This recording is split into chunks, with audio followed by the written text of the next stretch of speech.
Okay, so let's dive right into this. Yeah. You've probably seen the headlines. The U.S. kind of hitting pause on a lot of international aid. Right. And I think a lot of that skepticism stems from this idea that projects are aiming to do good but don't always hit the mark. Right.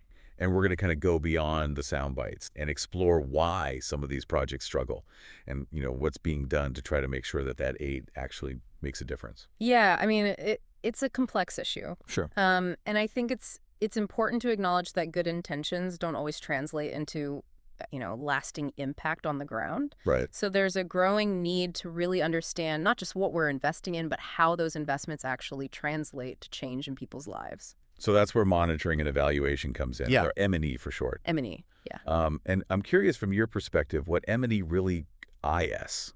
Yeah. Because it seems like it's more than just crunching numbers. Absolutely. I mean, Yeah. think of it like a quality control system. But for, projects aimed at alleviating poverty and, creating positive change. Right. And it goes beyond just tracking spending. It's about assessing the real impact on communities. So, are we actually making a difference? Are we improving lives? Right. And if not, why not? So it's not just about like how many schools were built, Exactly. but did those schools actually improve literacy rates like down the line? Exactly. Yeah. And I think to get to that full picture, we need to kind of look at the difference between internal and external M&E. Okay. So internal M&E is done by the organization implementing the project, and it focuses more on, their processes and kind of their immediate outcomes. Gotcha. So imagine you have a project that's aiming to improve farming techniques. Okay. Internal M&E might track how many farmers have adopted a new irrigation method or something like that. Okay. So that's one piece of the puzzle. Right. But what about that kind of bigger, longer term picture? Yeah, and that's where external M&E comes in. And that's often done by donors or,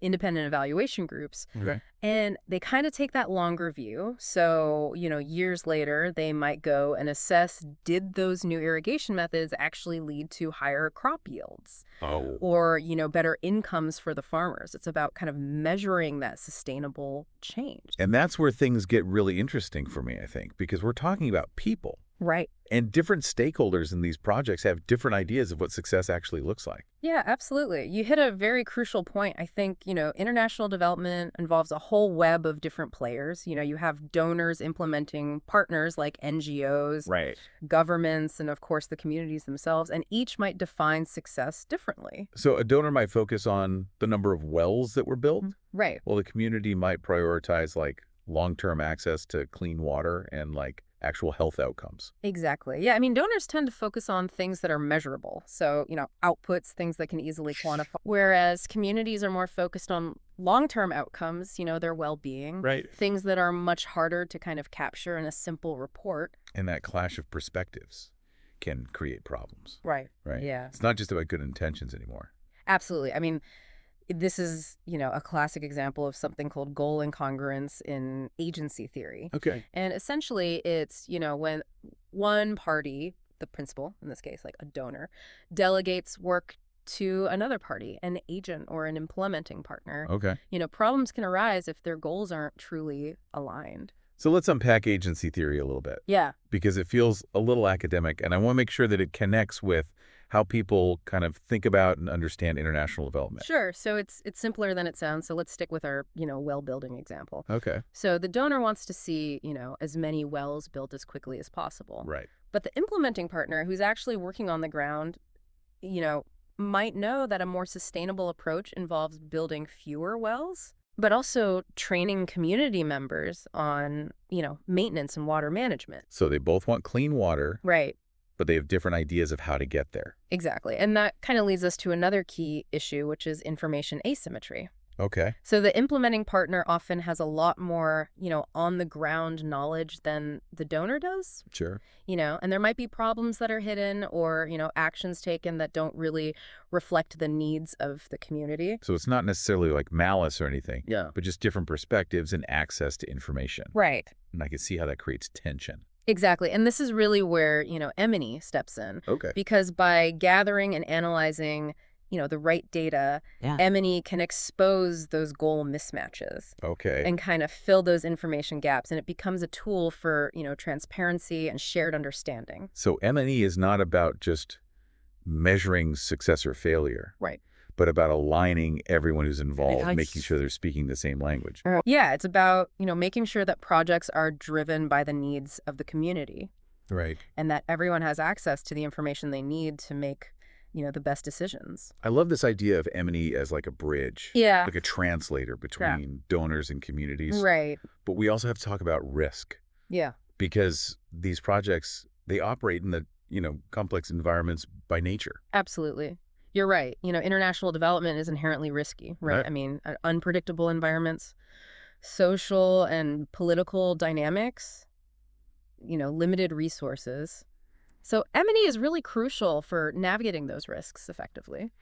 So it's not just about evaluating what's happened, but looking ahead Right. and spotting problems that might occur Exactly. and finding ways to kind of mitigate them. Yeah, it's about proactive problem solving. So is it almost like a risk assessment? Exactly.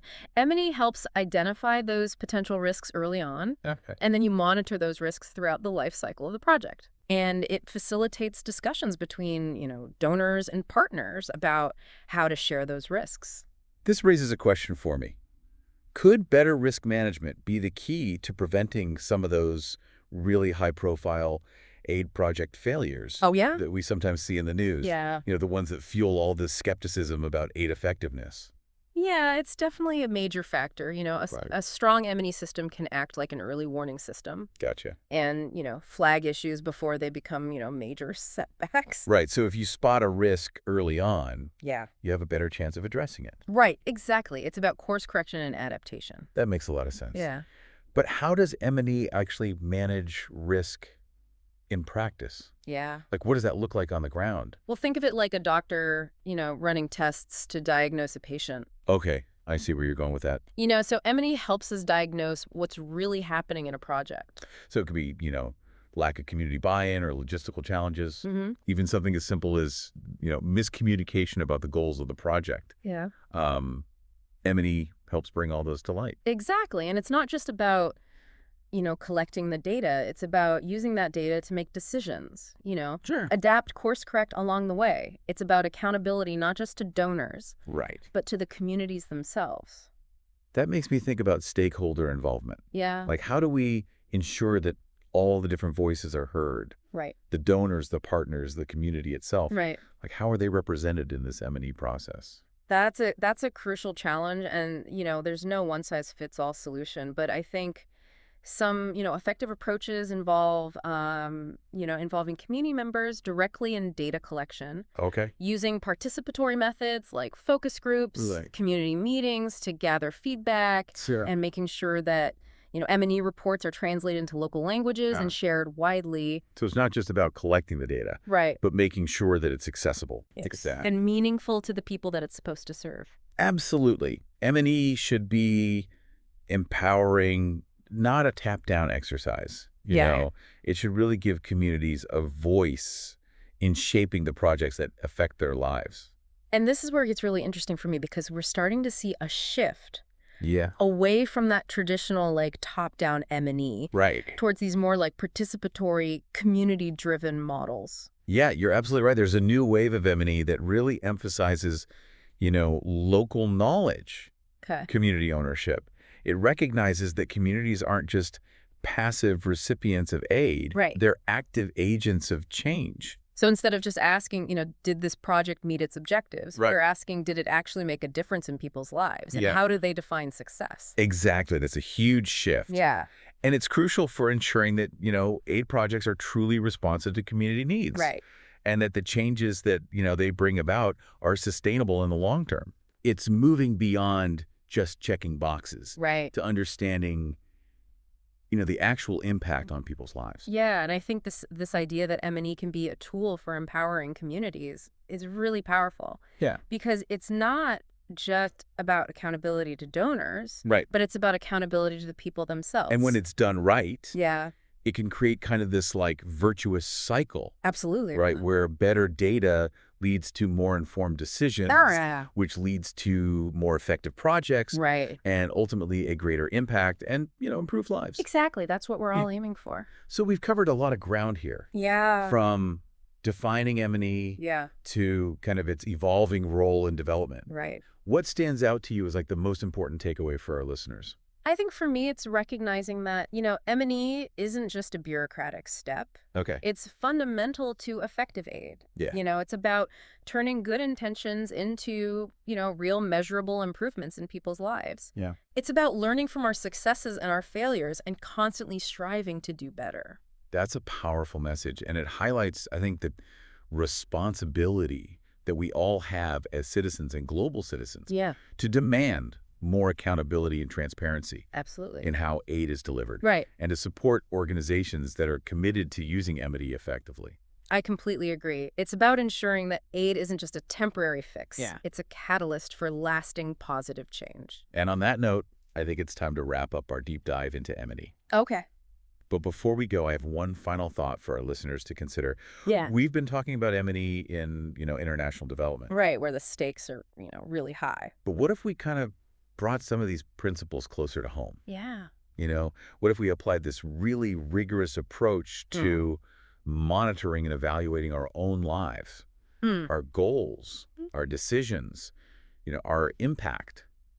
That's a fascinating thought. So imagine like applying M&E to that personal project that you've been putting off, or, to your progress on a new skill that you're trying to learn. Yeah.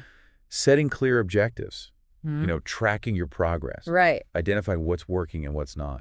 It's about bringing that same level of intentionality and data-driven decision-making to our personal journeys. Exactly. Whether we're talking about global aid Yeah.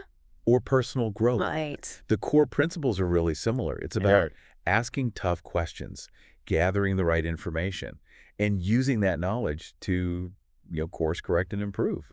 And perhaps by adopting that M&E mindset, we can create more meaningful change, not just in our own lives, but in the world around us. That's a powerful idea to leave our listeners with. It has been a truly insightful deep dive. Well, thank you so much for sharing your expertise. Of course. It's been a pleasure kind of exploring this with you. The pleasure was all mine. Until next time, keep asking those critical questions. Yes. Keep seeking out new knowledge and keep diving deep.